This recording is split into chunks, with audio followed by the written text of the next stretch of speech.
Olá, pessoal! Começando novamente nosso podcast Comer Bem Pode. E hoje eu tenho o prazer de estar conversando com a Lili e com a Janaína, que vão se apresentar sobre atípicos. O que é as necessidades deles dentro do âmbito cadeira de rodas. Muito obrigada, meninas, por vocês estarem aqui, esclarecendo um pouquinho todo esse mundo pra gente. Eu gostaria que vocês se apresentassem. Boa tarde, sou Janaína, terapeuta ocupacional, trabalho na Prefeitura de Campo Grande e trabalho na ABLIS, Centro de Reabilitação. Boa tarde, nós que agradecemos a oportunidade de estar aqui.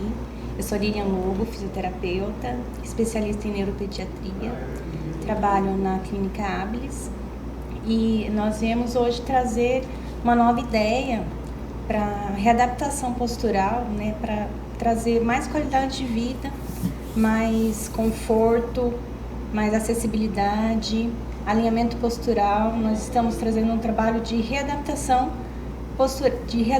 para as cadeiras de rodas, né? Por que surgiu essa ideia de readaptação das cadeiras de rodas? Dentro do nosso dia a dia, dentro do nosso trabalho, né, a gente vê a necessidade das crianças de posturamento, de alinhamento depois das terapias, né, nas cadeiras de rodas, como que a gente pode melhorar essa qualidade de vida dos pacientes pós-terapia, né, no domicílio, na escola. E aí a gente vê a dificuldade que as famílias têm, a dificuldade que os terapeutas têm nisso. E aí surge a ideia de nós nos unirmos, né? Lilian, fisioterapeuta, Thaisa também, que é a outra parceira nossa, junto com a terapia ocupacional, então 2 fisioterapeutas com o olhar também do terapeuta ocupacional, para estruturarmos essa empresa e a gente começar a trabalhar com a parte de adaptação e confecção de adaptações nas cadeiras de rodas.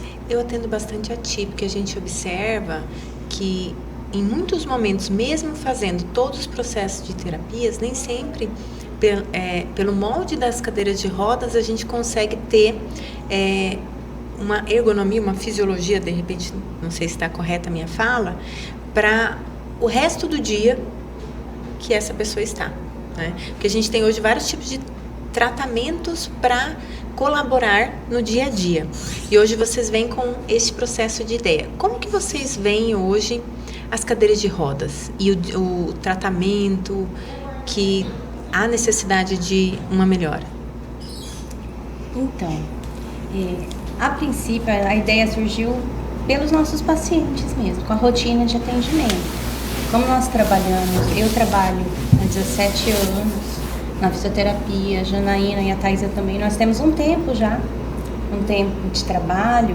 O que nós vemos? Que a criança trabalha, que a gente faz o fortalecimento, que você faz a fisioterapia e depois acaba ficando sentado de forma assim, vou colocar errado, mas acaba sentando desalinhado, favorecendo queixas de dor, escoliose, de danos futuros, né? Uma grande quantidade das nossas crianças, nós trabalhamos com o público neuropediátrico. Eles vão estar evoluindo para uma escoliose pelo desalinhamento postural. As cadeiras, elas vêm do mercado num molde único. E as crianças, os adultos, nós não temos molde único, né? O corpo é individual, cada pessoa tem a sua peculiaridade, né? E nós precisamos adaptar individualmente, tirar um molde individual.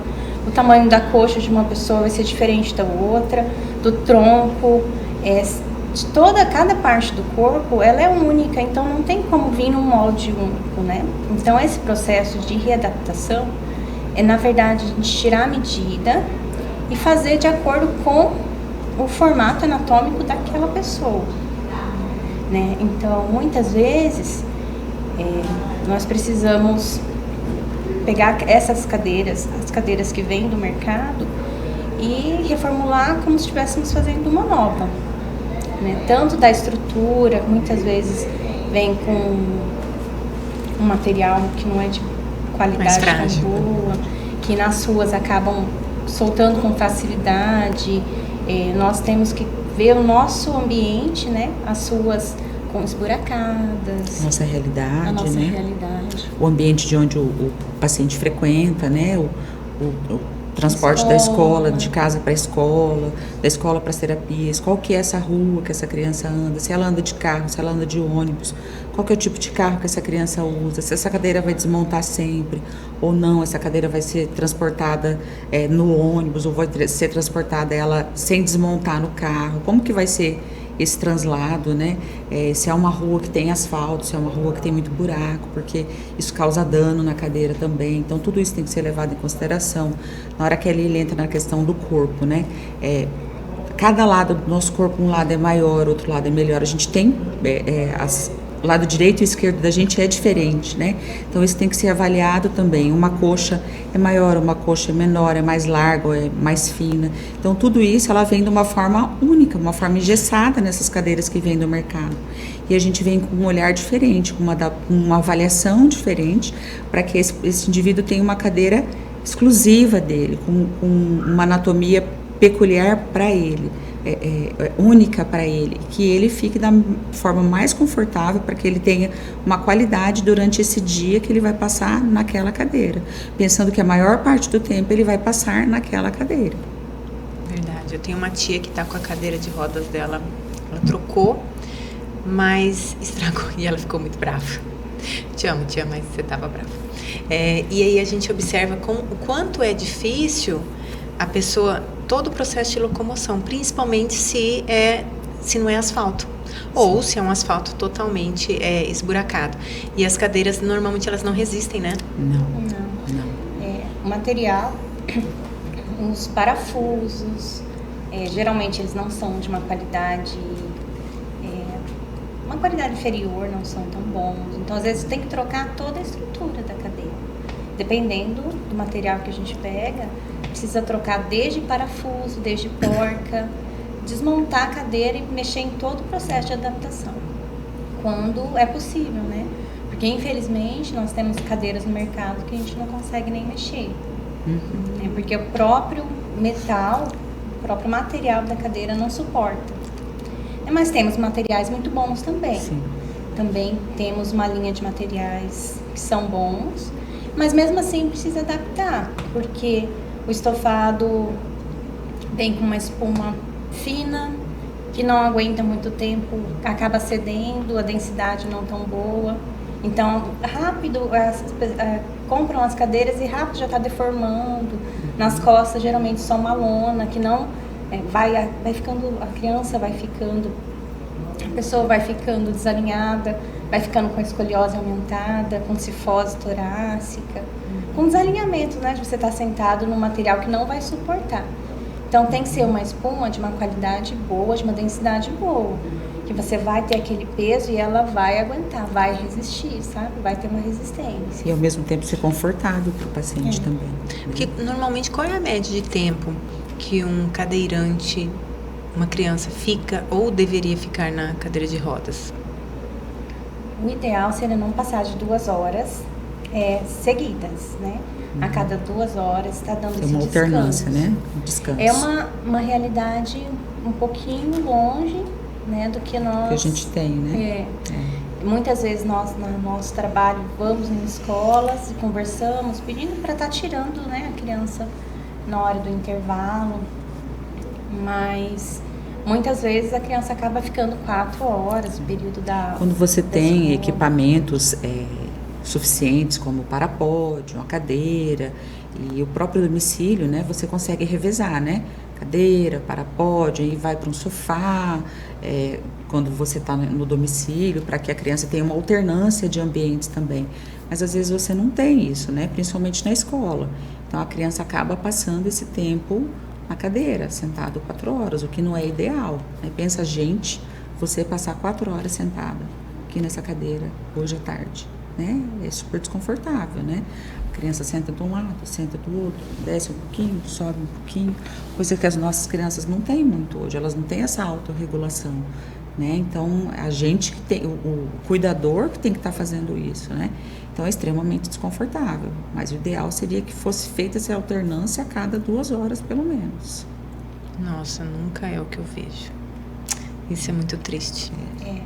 Mas assim, hoje nós já temos materiais no mercado que já precisam ser divulgados, né? Que precisa, igual a Janaína estava falando, do parapódio. O parapódio é o equipamento para a gente deixar um paciente de pé, postura ortostática, né? E toda pessoa que tem condições físicas, né? Condições para ficar de pé, deveria ficar de pé. Para a criança isso é extremamente, muito importante para não dar luxação de quadril. É uma das causas da paralisia cerebral. Dependendo do nível, 70% das crianças vão precisar de uma cirurgia de luxação de quadril pela falta do ortostatismo, de não ficar de pé. Então, para o intestino, você é nutricionista. É a maior dificuldade no PC, né? Então, temos parapódios no mercado, temos parapódios de vários valores, né, no mercado. E é essencial para a pessoa que precisa de locomoção de uma cadeira de rodas que tem um parapódio. Claro que precisa de fazer exames antes, de ver como é que está o quadril, né? Descartar a luxação de quadril, descartar a osteoporose severa. Então, também tem umas contraindicações que precisam ser... Que a gente tem visto o grau de osteoporose em crianças? Tem, sim. Nossa, que sério. Tem um paciente até meu, há pouco tempo, deu osteoporose leve nos pés. Então, se você não tem descarga de peso, se a pessoa não fica de pé, eu falo criança, mas é porque a nossa área de trabalho, né? Como a gente trabalha com criança. Mas isso também serve para o jovem, adulto. Para todas as faixas etárias, né? Quando não fica de pé, você não tem descarga de peso, o osso ele tem muita dificuldade para absorção de cálcio. Né? O músculo trabalhando, você tem essa absorção de cálcio. Se o músculo não trabalha, a gente diminui bastante. Esse processo. Quando a gente fala nas cadeiras de rodas, a gente deve fazer toda uma adaptação individual e que varia também conforme o peso que é conforme a densidade das espumas ou não? A densidade da espuma, a gente usa uma densidade mais firme em região de encosto, tem que ser uma densidade 60, 50, para ela devolver toda essa pressão para não ter o afundamento. E no assento, a gente tem que usar uma densidade 50 para cima. Mas não é tanto o peso que vai interferir nessa densidade, não. É mais o tamanho mesmo. Tem que ser essa espuma de boa qualidade, desde criança, bebê, até 100 quilos, 150 quilos. Tem que ter uma densidade acima de 50 para cento por encosto. E quem está escutando a gente que tem filhos atípicos, dentro de uma normalidade de uma cadeira de rodas, ela tem que ficar como? Você sentou, ficar 90 graus, como que funciona? Como que funciona o certo para quem está em casa e falar assim, não, meu filho está aqui com a cadeira de rodas, ok, mas será que essa cadeira de rodas está legal para o meu filho? Ou não, eu preciso procurar as meninas para ver se... o start para quem está escutando a gente para saber se a cadeira está legal ou não. A gente faz nós fazemos uma avaliação, né, nos pacientes e identificamos que tipo de cadeira que ele precisa, né? O que seria ideal? O ideal, claro, é um quadril 90 graus, um joelho 90 graus e pezinho 90 graus. E a gente não encontra isso, uma mãozinha aqui, um tronco, né? A gente não encontra isso. Então, a gente tem que adaptar a cadeira de acordo com a necessidade da criança. Qual que é o melhor posturamento que a gente pode oferecer para aquela criança? E aí, de acordo com a avaliação nossa, a gente dá essa devolutiva para a família. E também, qual que é a expectativa da família em cima dessa cadeira? Né? Ir para a escola, passear com essa criança, posturar essa criança melhor em casa. Quais são os objetivos da família com essa cadeira? Então, envolve várias coisas, né? Mas a questão da família se incomodar com o posturamento da criança já é um start, está me incomodando. Então, sinal que essa cadeira não está legal. A criança está caindo, a criança está com o pé indo para frente, a mão não está legal, não está conseguindo fazer uma atividade, não está conseguindo fazer uma alimentação com uma certa independência. Então, esse start da família já é um incômodo. Então, vou partir procurar um profissional especialista para fazer uma avaliação. Porque dentro da cadeira de rodas, a gente pode ter... A Lilian pode complementar também a minha fala. Então, sempre tem que ter um profissional para avaliar. tem um fisioterapeuta, as crianças, adultos que precisam de meio de locomoção, elas vão precisar de uma terapia. Então, vão precisar... 100%. 100%. Então, se alguém tem um filho avaliar, PC, precisa de terapia. O fisioterapeuta precisa avaliar essa cadeira de rodas. Primeira coisa, tem que estar bem posicionada, porque às vezes a criança está torta, mas ela está sentada com o bumbum lá na frente. Então, o bumbum tem que estar lá atrás. A criança não pode estar sentada no Na região sacral. A criança tem que estar sentada no bumbum. E para isso, uma das coisas mais importantes é o cinto. Porque se não estiver bem fixada, vai escorregando, vai escorregando. Então, o cinto pélvico, ele não pode estar frouxo. Ele tem que estar justinho. Que ele puxa o quadril para trás. Às vezes a família fica, tá apertando. Não, ele tem que estar justinho. Porque pode provocar escaras, não pode? Pode e provoca, né? Ele faz essa angulação aqui da criança, né? Coloca o quadril lá atrás, ele traz a criança, colocar o quadril lá atrás. Aí a criança vai escorregando, se ele não estiver bem posicionado. Se não estiver com o cinto pélvico, não estiver bem posicionado, a gente vai escorregar. Aí ele senta no sacro. Aí acontece outras alterações. Além de úlceras de pressão, deformidades de coluna mesmo. Aumento da cifose, aumento da escoliose. Que faz um prejuízo para a qualidade de vida lá na frente. Que acarreta problemas principalmente respiratórios, uma grande quantidade. Nós vemos muito na nossa clínica problemas respiratórios, porque dali você tem um aumento de pressão pulmonar.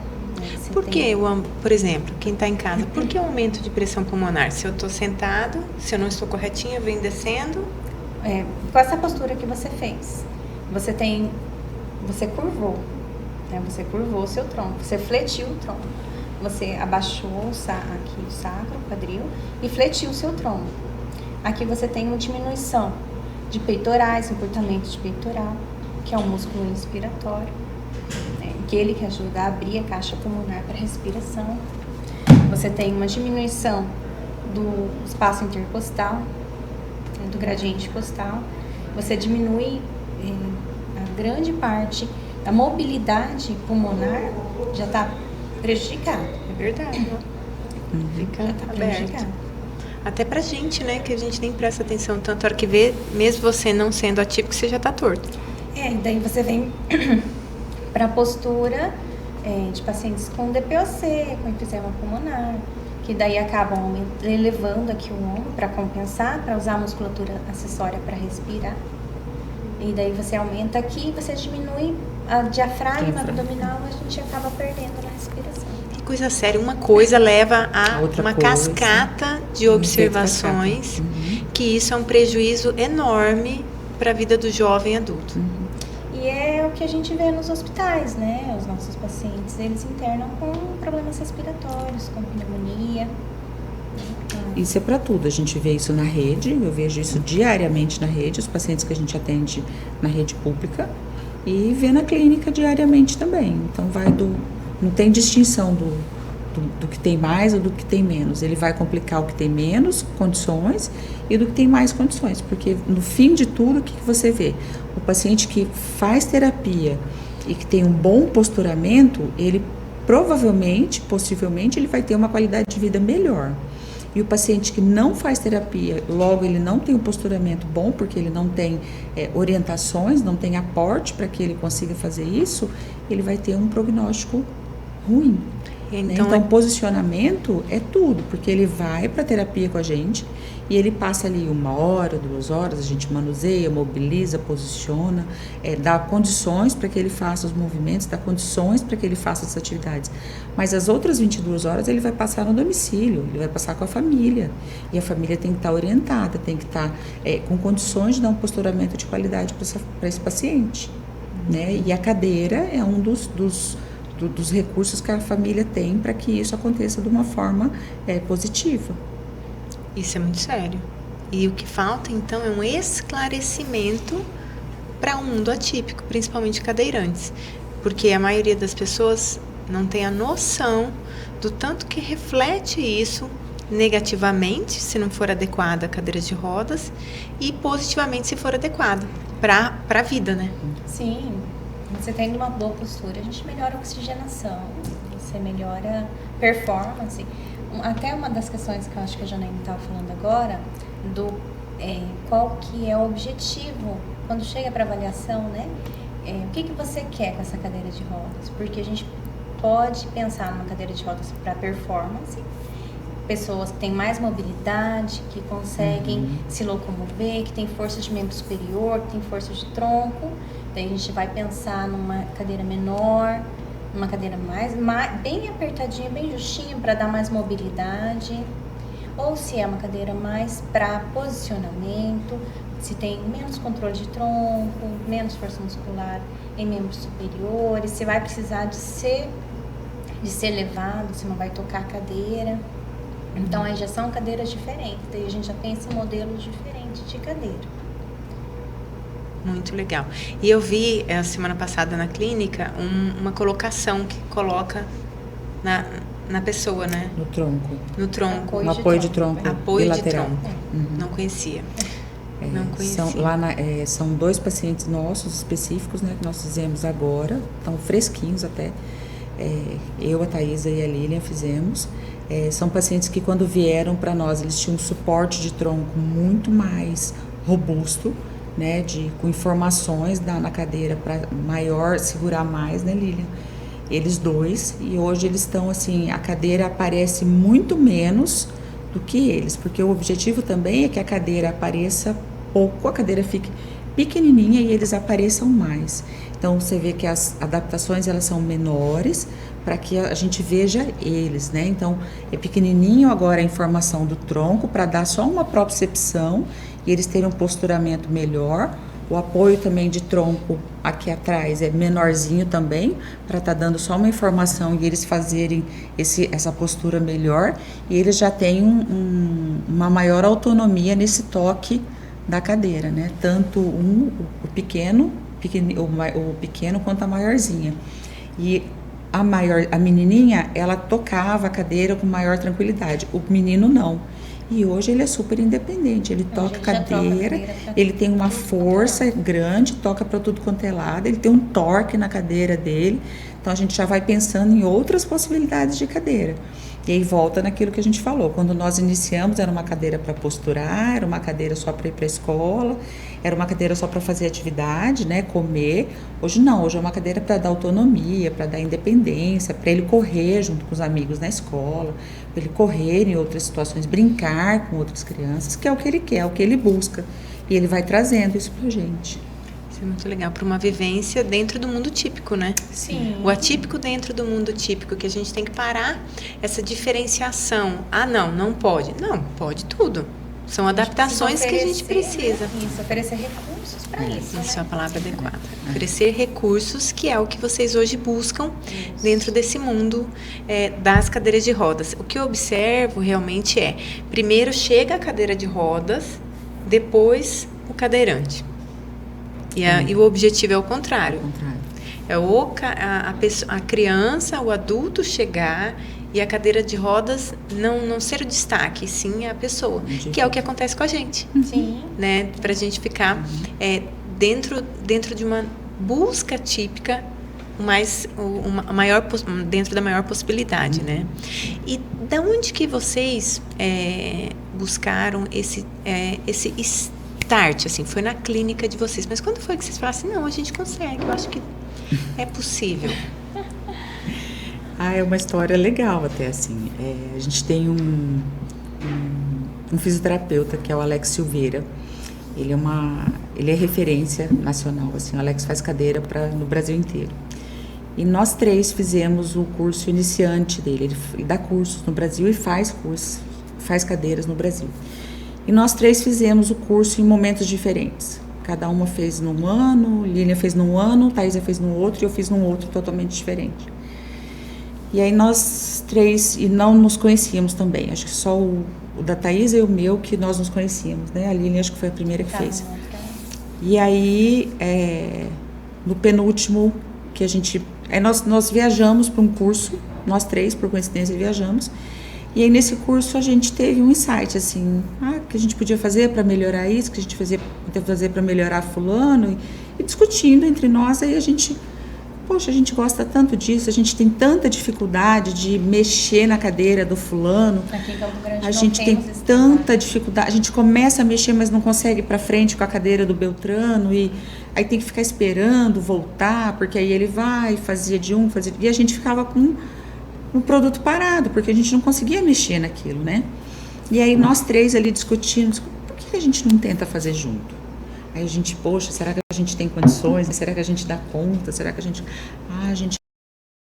acha que a gente dá conta, né? E ficamos nessa, amadurecendo, até uma hora que a gente falou, vamos lá, vamos fazer esse negócio. Aí conversamos com o Alex, né? Falamos com ele, Alex, você encara com a gente? Ele, nossa, encaro, ajudo vocês têm tudo para dar certo. Já é o curso que ele oferece, né? É. Nós fizemos o curso básico em épocas diferentes para conseguir realmente essa questão. Você vê se o paciente se ele está bem alinhado na cadeira, se a cadeira está bem, mas é só essa questão de avaliação, não de mexer na cadeira.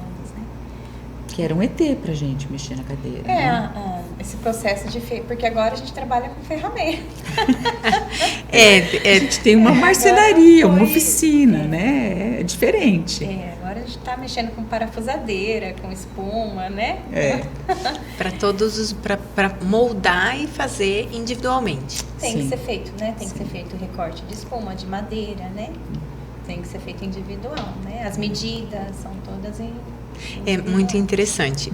O meu esposo adora ele não é da área de saúde, mas ele adora pequenas miniaturas e ele é muito habilidoso com tudo isso.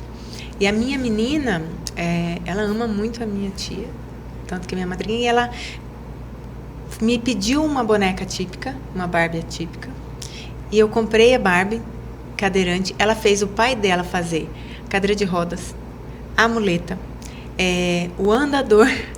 Aqui nós temos uma costureira que ela faz aval, que ela faz lindas bonecas que ela faz, assim, toda com traque, riqueza com gasto, de detalhes, com né? Cadeira, coisa muito mais legal. linda. E aí eu observo o quanto que existe um preconceito dos adultos, as crianças não. Sim. As crianças não. E aí o que aconteceu? Ele pegou e fez, e aí eu achei o máximo, eu tirei foto, mandei pra minha tia, falei, olha tia, ó. Aí a minha tia, nossa, que legal. E aí eu postei no Instagram. Várias pessoas acharam legais e tudo mais, mas outras tiveram um olhar não tão interessante. E eu falei assim, depois eu olhando os comentários, eu falei assim, nossa, olha como a gente ainda precisa galgar todo um trabalho de conscientização para a população. Porque a maioria das pessoas ainda não veem com igualdade Sim. o atípico. E com toda a oportunidade que eles também têm, né? Em igualdade para a gente. Oferecer, né? E oferecer. Eu achei muito interessante o olhar. Então, hoje nós temos uma oficina, né? Eu, a Lília e a Thaisa. Nós temos uma empresa, né? Começando, né? Já fizemos 2 cadeiras com ajuda e a mentoria do Alex. Nós 3 temos a JLT, equipamentos de tecnologia assistiva, né, com marcenaria, confecção, toda a parte da cadeira à disposição da comunidade, né? Então, quem precisar, entre em contato Vocês fazem conosco. toda a avaliação, Sim. molda a cadeira conforme cada uma das famílias que há necessidade. Uhum. E vocês avaliam todos que procuram? Se eu tenho lá a minha tia, ela quer ser avaliada por vocês, ligou, vocês vão avaliar. A gente marca a agenda. Marca a agenda da avaliação. Perfeito. E como que a gente acha vocês? Então, como eu te falei, estamos no início, estamos montando ainda a nossa página, né? mas a gente já pode deixar, né? O contato mesmo, o telefone. E assim pelo que tiver... 67 99212 7569. E também, quando nós deixamos aqui embaixo todo o Instagram e tudo, e dentro do nossa própria plataforma, se vocês tiverem dúvidas, colocam pra gente aqui embaixo, que a gente vai estar direcionando para elas. E encaminhando da melhor forma possível, colaborando com vocês que estão em casa também, né, gente? Sim. Então, o site está sendo feito, está sendo preparado, né? Uhum. Que legal. A parte do marketing está sendo preparada também. Porque ou a gente terminava as cadeiras ou fazia o marketing, porque quando você começa, você faz tudo, né? Então a gente está agregando aí, então conseguimos entregar as cadeiras, agora vamos mexer com a parte do marketing, mas pode entrar em contato pelo telefone e aí depois a gente passa a página do Instagram. Não, perfeito. Então, gente, eu gostaria de agradecer muito vocês pela oportunidade também de conhecer um pouquinho esse outro mundo e que é tão necessário para a gente aqui no Mato Grosso do Sul, em Campo Grande. Muito obrigada. Nós que agradecemos. Pessoal, nós ficamos por aqui com o nosso podcast Comer Bem Pode e eu espero vocês na nossa próxima semana.